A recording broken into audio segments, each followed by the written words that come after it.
do me a favor. Get out your phone, swipe over, and check your screen time from last week. So that's mine. And it's way higher than usual because the Masters were on last week. If you are over 2 hours a week, most people are over 5. Or if you don't even have to swipe your phone over and look at last week's screen time to know you're using your phone more than 5 hours a day, let me guess. You know you've got a problem and you've been told, well, just delete the social media apps. Or get a productivity app so it can lock certain things and you can have focus mode, and that didn't stick. Or maybe you're even considering the new trend, which is getting a dumb phone like the Motorola Razr, or whatever. But then you think, but that's impossible. Like, I don't even carry a wallet anymore because I use my phone to pay for stuff. So if that's you, I'm going to give you 3 non-conventional pieces of advice that I find work way better than that traditional garbage, because if that stuff worked and what everybody else is saying, if it worked, you wouldn't have a phone problem, right? So I'm not saying get on your phone and 5 hours is bad. I'm saying let's use this thing to our advantage, because this is the most amazing freaking invention. And even in the world of AI, I still think this is better than almost anything ever. So let's freaking use it to our advantage, right? If we've just met, hey, I'm Colby. I work one-on-one with entrepreneurs, founders, executives to basically do 3 things. Make space for them to tell the absolute truth, ask them questions they're afraid to ask themselves, and then hold them accountable to the answers. Because I find everyone I work with already has the answers. They just need that little nudge to actually go build the exact life they want, make the money they want, have the freedom they want, right? So this first point, though, I'm going to talk about with how to use your phone. Almost nobody is talking about this, and I found this, I haven't found anyone talking about it, and I find it ridiculously effective, all right? So when you're in therapy, now I've never personally been in therapy, but I've heard of this, is that sometimes the therapist will tell you, if you are struggling with something, to write a letter to your younger self. And through that exercise, you can potentially have a little bit more grace for yourself, potentially identify what is actually really going on and all that sort of stuff. So we're going to adopt that mindset of writing a letter to our younger self, except I'm going to have you write a letter to your phone, right? This also is really useful with money. If you feel like you're not great with money, write a letter to money and see how you feel from that. But the cool bit with this is, like, we actually want to use this freaking thing as the tool that it is. It should not make our life worse. It shouldn't be harmful. It should be useful. It should be life enhancing, right? Like, you can actually connect to anyone whenever the hell you want, yet we're just consuming, right? So I'm going to encourage you to write a letter to your phone. I'm going to do you a solid so you don't have to just have a blank page and stare at the cursor. There's a Google Doc down in the description below. All you got to do, click on that. There's a handful of questions. Shouldn't take you more than a minute or 2. Answer those questions as honestly as you can. And then what you can do is actually just download it or connect it to your ChatGPT, Claude, whatever you want to use, and just chuck it in there. The prompts are actually built into the actual Google Doc. All you got to say is read this Google Doc and tell me what my relationship with my phone is, essentially. But it'll be in there. So write a letter to your phone. Something will bubble up from that. And if you want to go the extra mile, Google Doc down below, put it into your AI chat window and see what it spits out. All right, so this next one, we're going to go absolutely back to our roots. And I promise you, if you can do this, you will think of your phone completely differently. All right, so let's go all the way back to 1984. Motorola, the brick, the Dynatac 8000X, this phone that weighed 790 grams and had to be charged for 10 hours just to get 30 minutes of speaking time.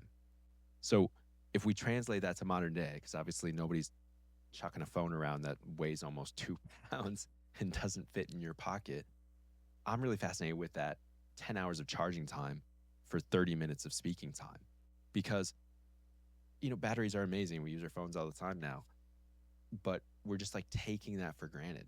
Whereas somebody who had that phone saw it for the amazing technology that it is, but was so rooted in the connectivity of these 30 minutes are all I get. They're freaking precious. Meanwhile, we're spending over 5 hours on our phone doing jack all. 30 minutes, right? So we're going to take this principle into how you can have a better relationship with your phone, how you can think of it differently. How are we going to do that? So we're going to lean into the whole 30 number, right? Not only could you only talk for 30 minutes on this phone, it could only store 30 numbers. And so a fun little exercise that I like to do is go into my phone and always kind of have a top 30, right?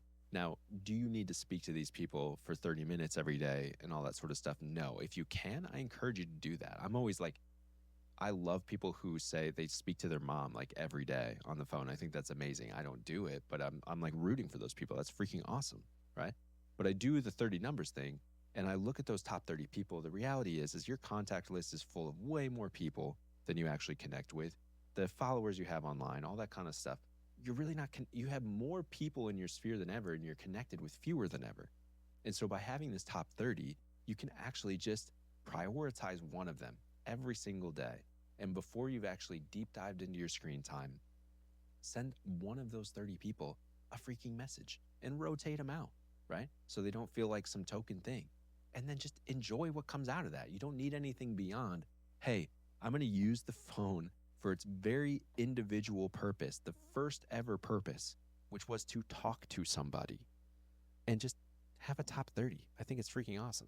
This one tiny action that we take with someone we do care about before we go into what I like to call the short form hellscape of just scrolling people who we don't actually care about. They just entertain us, which being entertained is not a good enough criteria anymore to spend hours and hours and hours of your time if you're an ambitious person, but that's neither here nor there. Just that tiny little gesture with someone who might actually be at your funeral, right? Or you being at theirs. Those are the people that matter. Send one of those messages before you dive into short form hellscape. So at the beginning of this video, I showed you my social media consumption, and outside of watching the Masters, I've been on Instagram for 10 minutes on average per day in the last week, right? Or was it total? No, it was per day. I still am understanding screen times. But that 10 minutes per day is because I've created a friction with how I consume social media. I call it being a goodwill god, right? So here's the deal. People are expressing themselves online, and it's freaking amazing, yeah? But as you are scrolling, you're just moving and moving and moving and moving. Consumption, consumption, consumption. If you forced yourself to actually give goodwill to every single thing you came across, and there's a way to do this, you would consume far less and connect far more, which is essentially the most amazing thing about social media is you can connect with anybody, regardless of your stature, their stature. You can actually message somebody. And so that's what we're going to do. If you're on Instagram, let's say, or TikTok, I don't use TikTok, I don't understand it, but if you're on Instagram and you scroll something, it's in your feed, then you need to like the thing because they put in the effort, comment on the thing because they put in the effort, and send them a DM. And it doesn't need to be anything other than like, thanks for putting in the effort. Just the act of having to do 3 things for every single piece of content you consume. A, you're just doing a good thing. You're supporting somebody who's expressing themselves. And B, you're not going to be able to just keep going, right? Think of it this way, the longer you scroll, the more goodwill you've given, the more people you've actually connected with, right? So it's one of 2 things that's going to happen if you enact this. You're either going to connect with a lot of people actually, and you're actually going to create dialogue, and you're actually going to create depth, which is incredible because you'll have done it for hours. Or you'll be like, gosh, this is so much work. I gotta like, comment, and think of something to say in a DM every single piece I see. Like literally every scroll, you got to do it. If you do that, you're going to get sick of it really quick. You're going to say, there's way better uses of my time. I could be doing this for my business. I could be doing this for my household. I could be doing whatever. So if you become a goodwill god, there's only positives out of that. Either way less consumption or depth, or both. Maybe you do it for 5 people and you're like, there's better things I could be doing, but one of those 5 people responds to you. Do you understand that it is not about deleting things? That's like treating this like an evil. It can be used for evil purposes, but if you counter that with being a goodwill god, which is just, it's a thing to say, just give goodwill. Watch what happens. to your behavior, to the depth of your relationships. It is so freaking fun. And if you hate it, you'll do more important shit. So essentially what we're talking about is you're not addicted to your phone. All right. You're not addicted to social media. You're addicted to using these things with no freaking purpose. So what I would have you do, one of these things, all of these things, you can write a letter to your phone, Google Doc down below. All you got to do, answer a few questions, pop it into an AI chat and see what your relationship is. Or you could use the 30 rule, right? So top 30 people, send one of them a message before you do anything else. So at least you've done something good before you've gotten into the doom scroll. Or the final one is just give so much goodwill. Be that goodwill God where every single thing you consume, you have to like, comment, and share and message them and actually like make an effort. Because this thing can be used as a freaking magic wand, right? And we're not doing Avada Kedavra over here. We're doing Leviosa. We're doing freaking Get Your Life, Wingardium Leviosa, to actually connect some of these people with the most amazing thing on earth. You can talk to anybody, right? So you're not addicted to the phone. Just have some freaking purpose, yo. So use the Google Doc down below if you want that. If you liked what you saw, if you want to try one of these things out, I would love for a comment from you. Just be like, hey, I tried this, and yeah, actually it's stupid simple and it works and it's fun. Or, beat me up and say, no, it is about deleting apps. Let's start a little constructive criticism dialogue there. And I don't know when my next video will be. I don't know what it will be about. But if you want to stick around, feel free to subscribe because I will do another one. And we'll see you there.